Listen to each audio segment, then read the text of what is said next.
అలానే మీ శేషరావు బంగారాన్ని నాకివ్వండి, కరెక్ట్గా సంవత్సరం తిరిగాలకి మీరు ఎంత ఇస్తే అంత డబుల్ అవుతుంది.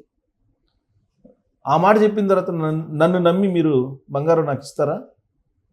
కానీ ముందుకు రారు. కారణం ఏంటి? నమ్మకం ఉండదు. కాషాయం ధరించి స్వామీజీ వేషంలో కనుక ఆ మాట చెప్తే వింటారు. అందరూ వినకపోయినా కొంతమంది వింటారు. కరెక్ట్గా ఇదే ఒక స్వామీజీ పాటించాడు. ఆయన పేరు ఉంగరాల స్వామి. ఆయన చెప్పింది ఏంటంటే, మీరు మీ బంగారం ఎంత ఉంటే అంత నా దగ్గర పెట్టండి, నగదు ఎంత ఉంటే అంత నాకు ఇవ్వండి, మీకు డబల్ అవుతుంది అని చెప్పి ఆయన ఇచ్చినటువంటి హామీ. నమ్మినటువంటి వాళ్ళు ఇంట్లో ఉన్నటువంటి బంగారాన్ని, నగదుని తీసుకెళ్ళి ఆయన ఆశ్రమంలో పెట్టారు, ఉంగరాల స్వామి ఆశ్రమంలో. డబుల్ అవుతుందని చెప్పేసి అందరూ అనుకున్నారు. 62 సంవత్సరాలు ఆయన వయసు. మరి డబుల్ ఎంతమందికి అయిందో కానీ ఆయన చనిపోయిన తర్వాత ఆయన మనవడు మొత్తాన్ని తీసుకెళ్ళిపోయాడు, బంగారం తీసుకెళ్ళిపోయారు, నగదు తీసుకెళ్ళిపోయారు. దీంతో బాధితులందరూ ఆశ్రమం చుట్టూ తిరుగుతున్నారు లబోదిబోం అంటూ. ఇదిగో వీళ్ళే బాధితులు, మనకు కనిపిస్తున్నారు కదా ఇక్కడ, ఉంగరాల స్వామి. ఈ ఉంగరాల స్వామి చనిపోయాడు హఠాత్తుగా. చనిపోవడంతో ఆయన కుమారుడు మనవడు ఇద్దరు కలిసి ఉన్న మొత్తం బంగారాన్ని, నగదుని తీసుకెళ్ళి ఉడాయించేశారు. బాధితులు పోలీస్ స్టేషన్కి వచ్చి పోలీసులకు చెప్పారు, ఉంగరాల స్వామి మోసం చేశారు, ఉంగరాల స్వామి చెప్పింది విన్నాం మేము, బంగారం సవర్ పెడితే 2 సవర్లు అవుద్ది అనుకున్నాము, కానీ అసలు పెట్టినటువంటి సవర్ బంగారం వెళ్ళిపోయింది అని చెప్పి బాధితులు పోలీస్ స్టేషన్కి వచ్చేటువంటి వాళ్ళ సంఖ్య పెరుగుతోంది. ఇది జరిగింది ఎక్కడ అంటే రాయలసీమ ప్రాంతంలో, ఎక్కడో కదా రాయలసీమ ప్రాంతంలో. అసలు డబల్ అవుతుంది బంగారం తన దగ్గర పెడితే అని చెప్పి ఒక స్వామీజీ చెప్తే నమ్మినటువంటి ప్రజల్ని ఏమనుకోవాలి? అది ఎలా సాధ్యం అని చెప్పేసి ఆలోచించాలి కదా, కానీ ఎవరు ఆలోచించరు. అలానే మోసపోయేది కూడా. ఇప్పుడు మనకు హైదరాబాద్లో కూడా ప్రీ లాంచ్ పేరుతోటి రియల్ ఎస్టేట్కి సంబంధించినటువంటి ఆఫర్లు ఇస్తున్నారు. ఈ ప్రీ లాంచ్ పేరుతో డబ్బులు వసూలు చేసుకుని ఉడాయించినటువంటి కంపెనీలు ఈ మధ్యకాలంలో 4-5 ఉన్నాయి.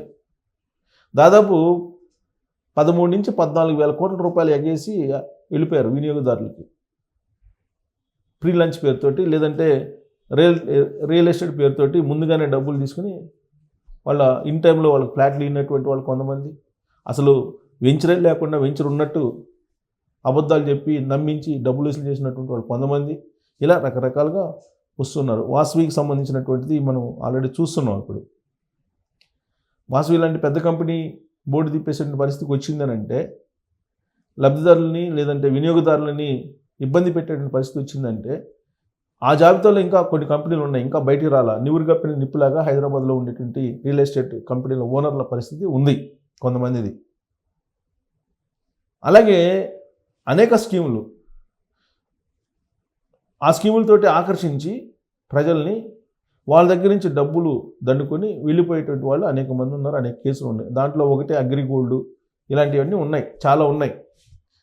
నౌహీరా గోల్డ్ అని ఒకటి వచ్చింది ఆ మధ్య, నౌహీరా గోల్డ్ అని, ఆ కేసు ఇప్పటికీ నడుస్తుంది. ప్రతిసారి కూడా ఈ బయటపడుతున్నాయి. ఈ బయటపడినటువంటి 4-5 రోజులు ఇలాంటి వాటి గురించి చర్చ జరుగుతుంది. ఆ తర్వాత యథాలాపంగా మళ్ళీ ప్రలోభాలకి లొంగిపోయి ప్రజలు బంగారం ఇస్తున్నారు, డబ్బులు ఇస్తున్నారు. ఇప్పుడు ఉంగరాల స్వామి, ఈ స్వామీజీల యొక్క వ్యవహారం ఎలా ఉంటుందంటే, ఒక పేరు మూసినటువంటి స్వామీజీ ఉన్నాడు, ఆయనకు ఒక ఆశ్రమం ఉంది, ఒకటి కాదు దాదాపు చాలా చోట్ల ఉన్నాయి, ఇతర రాష్ట్రాల్లో కూడా ఉన్నాయి స్వామీజీ. బెంగళూరు స్వామీజీ ఆయన ఆశ్రమానికి మీరు వెళ్ళారంటే ఆన్లైన్ పేమెంట్ తీసుకోరు, ఓన్లీ కరెన్సీ తీసుకుంటారు. మొత్తం బ్లాక్ మనీకి కేంద్రంగా ఆశ్రమం ఉందని చెప్పి చెప్పడంలో ఎలాంటి సందేహం లేదు. అక్కడికి వెళ్ళినటువంటి వాళ్ళు శూద్రులు అయితే ఒక రకంగా, బ్రాహ్మణులు అయితే మరొక రకంగా వ్యవహరిస్తూ ఉంటారు. శూద్రులు అయితే 1000 రూపాయలు, బ్రాహ్మణులు అయితే 500కి రూమ్ ఇస్తారు, ఏసీ రూమ్ అయితే ఇంకొక రేట్ తీసుకుంటారు. ఇలా రకరకాలుగా ఆశ్రమాల దోపిడీ ఉంది. ఈ ఆశ్రమాలు బ్లాక్ మనీకి కేంద్రాలుగా కొన్ని మారిపోయాయి, మరికొన్ని ఏమో ప్రజల నుంచి డబ్బులు వసూలు చేసుకునేటువంటి కేంద్రాలుగా మారిపోయాయి. మూఢ విశ్వాసాలు, ఆధ్యాత్మికత అనేటువంటి ఒక వెపన్ ఇప్పుడు బలంగా పనిచేస్తుంది సమాజం మీద. దాన్ని ఉపయోగించుకొని స్వామీజీలు ఇష్టానుసారంగా రకరకాలుగా వికృత శాస్త్రాలు చేసేటువంటి వాళ్ళు కొంతమంది, బ్లాక్ మనీ దాచుకునే వాళ్ళు ఇంకొంతమంది, ఇట్లా రకరకాలు ఉన్నారు. వాళ్ళల్లో ఉంగరాల స్వామి ఒకళ్ళు. ఈ ఉంగరాల స్వామి కథ ఏంటంటే, ఇప్పుడు ఉంగరాల స్వామి కథ ఇప్పుడు రాయలసీమలో మారుమవుతుంది, తెలుగు రాష్ట్రాలకి పాకింది. ఇప్పుడు మదనపల్లి ఇంది. బంగారం ప్రజలను మోసం చేసిన ఆశ్రమ నిర్వాహకులు, మీ ఇంట్లో ఉన్న బంగారాన్ని తీసుకొచ్చి పూజలో పెట్టండి, ఏడాదిలో రెట్టింపు బంగారం కొనుగోలు చేస్తారంటూ ఓ స్వామీజీ చెప్పడంతో ప్రజలు గుడ్డిగా నమ్మారు. సో మీ ఇంట్లో ఉన్న బంగారాన్ని తీసుకొచ్చి నా దగ్గర పెట్టి నేను పూజ చేస్తాను, మీ బంగారం మీరు ఎంత బంగారం నా దగ్గర పెడతారో అంత రెట్టింపు అవుతుంది ఏడాది తిరిగేటప్పటికి నా పూజకి అని చెప్పి ఆయన చెప్పారు. స్వామీజీలు కదా గుడ్డిగా నమ్మేశారు. స్వామీజీలు నమ్మకపోతే ఏమవుద్దు అనేటువంటి ఒక సెంటిమెంట్ అనేది ఇన్బిల్ట్ హిందువులకి చాలామందికి ఉంటుంది, అందరికి కాకపోయినా చాలామందికి ఉంటుంది. సో వాళ్ళు ఇప్పుడు గుడ్డిగా నమ్మేశారు. పెద్ద సంఖ్యలో బంగారం నగదు ఆయనకి ఇచ్చేశారు. తీరా స్వామీజీ అనారోగ్యంతో కన్ను మూశాడు. ఆయన కుటుంబ సభ్యులు మనవడు సొత్తు తీసుకొని ఉడాయించడంతో బాధితులు లబోదిబోం అంటున్నారు. ఈ ఘటన అన్నమయ్య జిల్లా మదనపల్లిలో చోటు చేసుకుంది.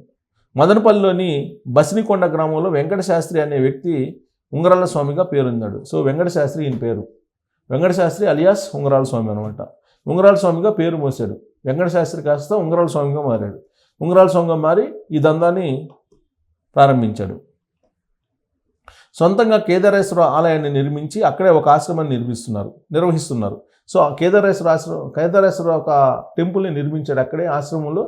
ఆ ఆశ్రమాన్ని బేస్ చేసుకొని ఆయన పూజలు పునస్కారాలు చేయడం మొదలుపెట్టాడు. దీంతో అక్కడ ఉన్నటువంటి ప్రజలు ఆకర్షితులయ్యారు. ఆయన మనవడు తరుణ్ మరికొందరు ఈ ఆశ్రమాన్ని పర్యవేక్షిస్తున్నారు. సరే, ఆశ్రమాన్ని పర్యవేక్షించడానికి ఒకళ్ళైతే ఉండాలిగా. ఈయనైతే కాషాయ వస్త్రాలు ధరించుకొని పూజలు పునస్కారాలు చేస్తున్నట్టు కనిపిస్తూ ఉంటాడు భక్తులకి. బట్ ఆశ్రమం నిర్వహించేటువంటి వాళ్ళు ఒక బ్యాచ్ ఉంటారు. ఇప్పుడు ఈ కాలంలో ఇప్పుడున్నటువంటి పరిస్థితుల్లో ఆశ్రమ నిర్వాహకులు ఎక్కువగా MBA వాళ్ళని తీసుకుంటున్నారు. ఎందుకు? మార్కెటింగ్ చేయాలి. మీకు విచిత్రమైన పరిణామం ఏంటంటే, కొంతమంది స్వామీజీలు సెలబ్రిటీలను కనుక మీరు తీసుకొస్తే మీకే 1,00,000 2 లక్షలు ఇస్తారు. ఈ దందా నడిచింది, నాకు తెలిసినటువంటి దందా, నాకు కూడా తెలిసినటువంటి దందా. పేరు మోసినటువంటి స్వామీజీల దగ్గరగా నేను వాళ్ళ పేర్లు చెప్పదలుచుకోలేదు, కానీ వాళ్ళు టెండూల్కర్ని తీసుకొస్తే ఒక రేటు, లేదా సిమ్రాన్ని తీసుకొస్తే ఇంకో రేటు, ఇలా సెలబ్రిటీలని ఒక్కో సెలబ్రిటీకి ఉండేటువంటి క్రేజ్ని బట్టి 1,00,000 నుంచి 5 లక్షల వరకు ఈ స్వామీజీలు ఎదురిస్తారు తీసుకొచ్చినటువంటి వాళ్ళకి. ఇది ఒక పెద్ద దందా. ఎందుకంటే సెలబ్రిటీస్ వస్తే కనుక భక్తులందరూ ఆకర్షితులు అవుతారనేది వాళ్ళ ఆలోచన. సో ఇట్టా మొత్తం మీద ఈ స్వామీజీ మదనపల్లిలో కేదారేశ్వర ఆలయాన్ని నిర్మించి ఆశ్రమం నిర్మిస్తారు. ఆశ్రమ నిర్వహణను ఆయన మనవడు చూస్తున్నాడు. ఇక మనవడు మరికొందరు ఈ ఆశ్రమం పర్యవేక్షణ. ఎవరైనా 42 రోజుల పాటు బంగారాన్ని తమ ఆశ్రమంలో ఉంచి పూజలు చేస్తే ఏడాది తిరిగేసరికి వారు రెట్టింపు బంగారాన్ని కొనగలుగుతారంటూ కొన్నాళ్ళుగా వెంకటశాస్త్రి, తరుణ్ ప్రచారం నిర్వహించారు. సో ఉంగరాల స్వామి అలాగే మనవడు తరుణ్ ఇద్దరు ఏం ప్రచారం చేశారంటే 42 రోజులు, అంటే మండల దీక్ష అంటారు దీన్ని. 42 రోజుల పాటు కనుక మీ దగ్గర ఉన్న బంగారాన్ని పెడితే అది ఏడాది తిరిగేసరికి డబుల్ అవుతుందని చెప్పి ఆయన చెప్పాడు. కొనగలుగుతారు, రెట్టింపు బంగారం కొనగలుగుతారు, అంత శక్తి నేను ఇస్తానని చెప్పి ఆయన చెప్పాడు. అది నమ్మారు ఆ ప్రచారాన్ని. దీంతో మదనపల్లితో పాటు పరిసర ప్రాంతాల ప్రజలు 3 కిలోల బంగారం, 1 కోటి వరకు నగదును ఆశ్రమంలో పెట్టారు. 3 కిలోల బంగారం పెట్టారంట. అంటే ఎంతమంది పెట్టుంటారు? 3 కిలోల బంగారం అంటే 3 కిలోల బంగారం, 1 కోటి రూపాయల నగదు పెట్టారంట. 2 నెలల క్రితం వెంకటశాస్త్రి అనారోగ్యంతో మృతి చెందాడు. 2 నెలల క్రితం మృతి చెందాడు ఆయన. అనంతరం స్వామీజీ కుటుంబ సభ్యులు మొత్తం సొమ్ముతో పరారైపోయారు. మోసపోయినట్లు గుర్తించిన బాధితులు తమకు న్యాయం చేయాలని కోరుతూ ఎస్పీ ధీరజ్ను ఆశ్రయించారు. స్వామీజీ పరిచయం చేసిన వారిని నమ్మి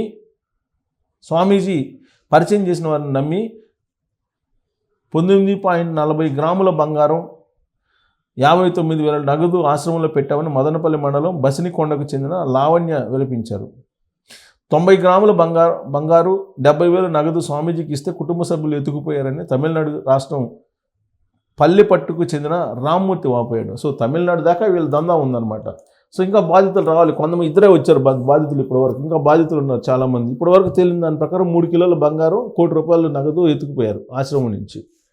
మరి ఇది ఎప్పటి నుంచి జరుగుతుంది, ఏ రాష్ట్రాల వాళ్ళు ఇచ్చారు, ఉంగరాల స్వామి దగ్గర ఎంత బంగారం పెట్టారు అనేది ఇప్పుడు పోలీసులు దర్యాప్తు చేస్తున్నారు. ఇది స్వామీజీల యొక్క దందాలు. దందాలు చేసేటువంటి స్వామీజీలే ఎక్కువ ఉన్నారు.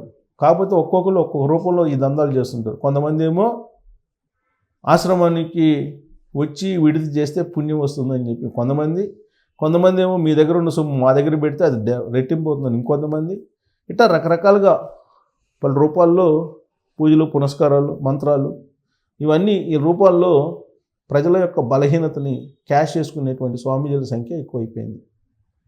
మరి ఇప్పుడు ఈ ఉంగరాల స్వామి అయితే చచ్చిపోయాడు. మరి ఉంగరాల స్వామి చేసినటువంటి మోసం ఏదైతే ఉందో దాన్ని ఇప్పుడు దాని వరకే పరిమితంగా చూస్తే పర్వాలే, కానీ ఇది మొత్తం స్వామీజీలందరికీ అంటగడతారు. ఈ స్వామీజీలందరూ ఇంతే అనేది కొన్ని రోజులు ప్రచారం జరుగుతుంది. కానీ ఎంత ప్రచారం జరిగినా ప్రజలు మోసపోవడం కూడా అది ఆనవాయితీగా జరుగుతూనే ఉంది. ఎంతమంది స్వామీజీలని, ఇలాంటి వాళ్ళని, దొంగ స్వామీజీలని బయటికి తీసుకొచ్చి చెప్పినప్పటికీ ప్రజలు మళ్ళా స్వామీజీలు నమ్ముతారు, విశ్వసిస్తారు, వాళ్ళు చెప్పింది చేస్తూనే ఉంటారు. కాబట్టి మీరు స్వామీజీలు మాట వినేటప్పుడు స్వామీజీలకి గౌరవించాల్సిందే. వాళ్ళకు ఉన్నటువంటి ఆధ్యాత్మిక శక్తిని మనం గమనించాలి. వాళ్ళు చెప్పే ప్రతిదీ వినకూడదు. వాళ్ళు చెప్పే దాంట్లో నిజం ఎంత, అబద్ధం ఎంత అనేది తర్కించాలి. అప్పుడు మాత్రమే వాళ్ళని నమ్మాలి. అలా కాకుండా ఉంటే ఇలా ఉంగరాల స్వామి లాంటి వాళ్ళు అనేక మంది స్వామీజీలు, డేరా బాబాని చూసాం, మనం నిత్యానందను చూసాం, ఇట్లాంటి వాళ్ళు చాలామందిని చూసాం. ఇప్పుడు ఉంగరాల స్వామి మదనపల్లిలో బయటకు వచ్చారు. మరి దీని మీద మీరు కామెంట్ చేయొచ్చు. Thank you.